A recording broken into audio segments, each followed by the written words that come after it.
Iya, saya ketemu Mbak Yona sebenarnya di lokasi, Pak. Ketemu di lokasi dan itu request dari beliaunya sendiri yang tidak disebut 3 kali, Pak.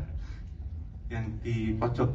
Waktu itu beliau mendatangi Mbak Yona dulu, request saya ingin di make upnya seperti apa, dan saya juga datang ke lokasi ngecek termasuk. Jadi maksud ucapannya Om Hao tadi adalah bukan letter luck. Si pocong gundulnya datang, Yona eyelinernya begini ya, Yona lipstiknya begini ya. Jadi bukan. Ini long story but spooky. Coba Madam coba ceritain agak detail ya. Jadi makeup pocong gundul itu ada 2 versi. Yang pertama yang kalian lihat di poster itu adalah konsep makeup yang akhirnya kita ganti, nggak jadi, ya kan? Terus yang kedua itu adalah yang di film. Nah, sewaktu proses makeup pocong gundul yang pertama itu kan semua udah ACC dari Mas Awi lah ya gitu. Dan di situ calingnya itu dibikin sesuai dengan yang ada di buku yang kayak gini nih, yang kayak kalian lihat. Nah, Madam waktu itu udah bilang ke Mas Awi ini agak risky kalau misalnya kita bikin in real life, karena kalau dilihat kan calingnya itu kan panjang, melengkung atas bawah, terus dia ada perpotongan gitu kan. Jadi agak susah nanti si talentnya untuk buka tutup mulutnya. Terus udah gitu akhirnya long story short kita tes cam dengan makeup tersebut dan memang benar susah untuk si talentnya untuk ngebuka tutup mulut dengan caling yang seperti itu. Dan pada saat makeup itu ya I felt like bukannya nggak pede, bukan beda, kayak nggak yakin gitu loh, kayak bukan ini deh kayaknya makeupnya gitu, karena beda. Kalau di film-film sebelumnya tuh I was having this kind of feeling ya, kayak ya ini konsepnya gitu loh. Ini sih memang sesuai, jadi makeup itu memang ngikutin seperti skrip apa dan maunya sutradara apa. Cuman di hati kecil tuh kayak kayaknya bukan deh gitu loh.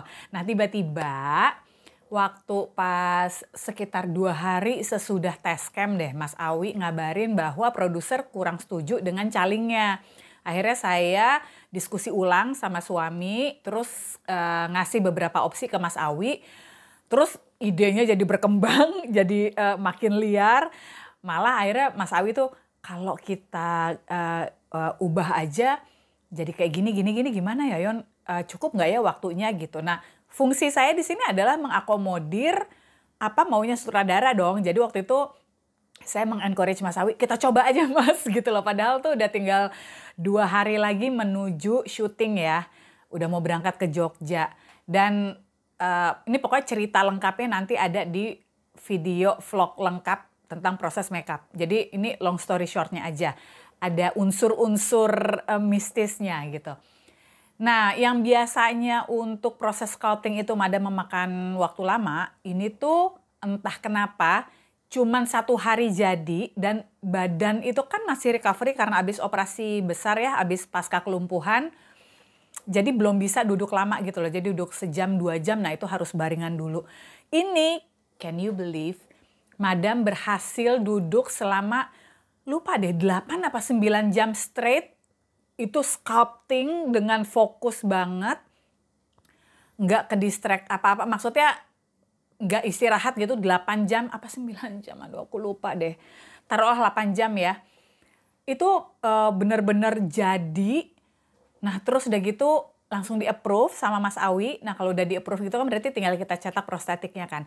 Nah selama proses sculpting ini, waktu itu kan Madam sendirian ya di rumah ya.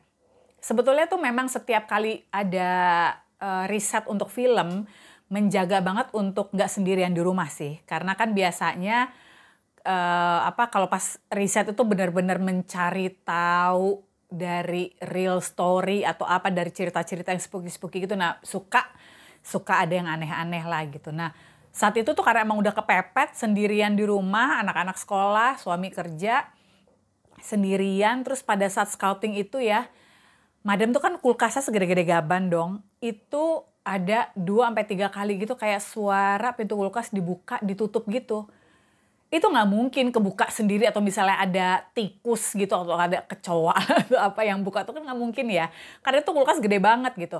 sampai gue cek ke dapur nggak ada apa-apaan gitu. Cuman nggak takut, saat itu tuh nggak ngerasa takut sama sekali. Balik lagi ke studio, sculpting lagi, terus di mana namanya, di ruang tamu. Jadi ruang tamu gue itu ada kayak pintu besinya. Jadi abis pintu besi, abis itu baru pintu rumah gitu. Nah pintu rumahnya ini kan agak seret gitu loh. Jadi nggak mungkin untuk bisa dihempas-hempasin sama angin, itu nggak mungkin karena dia tuh berat gitu. Dan saat itu sedang tidak berangin. Tiba-tiba itu pintu gubrak ketutup. Terus langsung kagetnya ada apa ya gitu. Terus keluar ngecek, nggak ada apa-apaan. Dan saat itu memang lagi nggak berangin sama sekali. Ya udah, tetap nggak takut ya waktu itu. Udahlah, terus akhirnya mulai terus malam-malam itu sendirian juga, masih sendirian di rumah. Itu dari kamar gue di atas itu mendengar kayak memang ada aktivitas lah di studio ini. Pintunya tuh kayak kebukanya tuh pelan gitu. Oh my god, itu spooky banget sih. Gue inget banget sampai nelpon temen gue minta temenin. Itu sampai, kalau itu takut, kalau pas malam itu takut. Itu sampai ditemenin ngobrol 3 jam.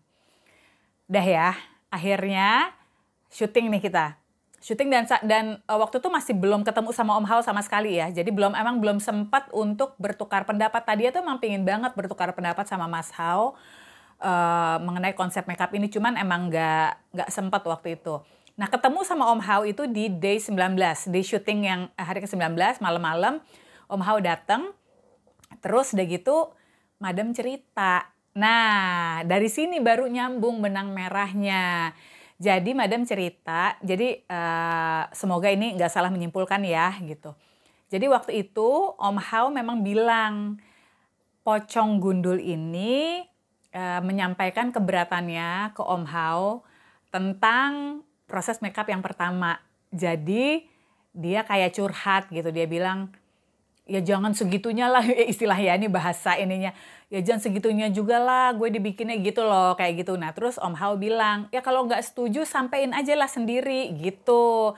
Disampaikan aja gitu si Om Hao bilangnya. Jadi rasa yang dikasih ke Madam, rasa kayak nggak yakin, terus kayak aduh kayaknya bukan ini di makeup. Jadi itu pesennya dari Pocong Gundul. Jadi pada saat test cam itu yang sampai akhirnya dikasih nyampe tuh rasanya ke produser, yang produser nggak cocok, maksudnya kurang setuju dengan calingnya itu. Jadi dia kayak berusaha menyampaikan bahwa dia nggak mau yang kayak gini. Waktu itu Madam nanya, loh kenapa nggak mau kayak gitu Om Hao? Karena kan itu kenapa ya dia nggak setujunya? Karena yang di makeup pertama itu saya ngikutin gambaran yang di skrip dan kurang lebih seperti apa yang di buku gitu. Nah katanya Om Hao ya pokoknya cuma ngasih kiasan seperti ini. Ya biasalah itu Mbak, orang kan biasanya kalau misalnya mau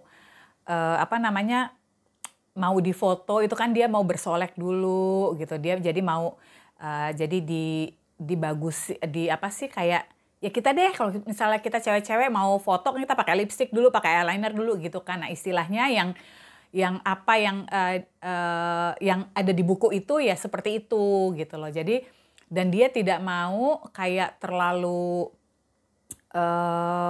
karena kalau yang di makeup yang pertama itu kan kayak emang lebih itu lebih creepy banget kan, dark banget ya. Terus dengan kalau kalian ngeh itu di mata yang sebelah kanannya itu tuh kayak emang ada berserat-serat gitu. Nah itu pokoknya dia nggak mau dibikin seserem itu gitu.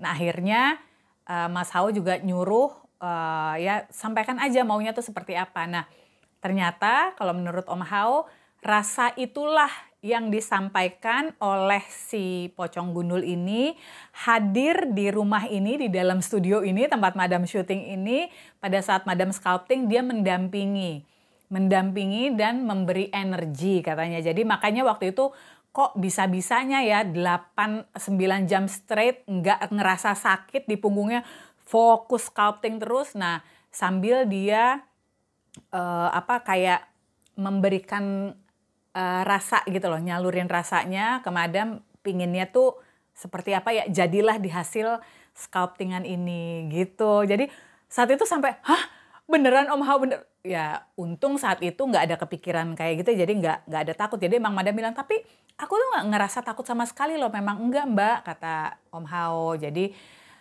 kan memang biar bagaimanapun makhluk seperti itu dia ada energi baiknya juga gitu loh.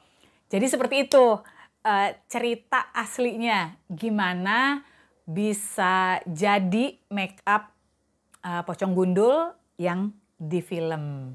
Kalian jangan lupa nonton filmnya ya. Ini film asli bagus banget dan mudah-mudahan kalian bisa melihat my effort dan juga timnya Madam gimana kita effortnya untuk menciptakan karakter si Pocong Gundul ini. Make up-nya nanti seperti apa, prosesnya seperti apa, cerita detailnya di video selanjutnya ya. Wassalamualaikum, goodbye.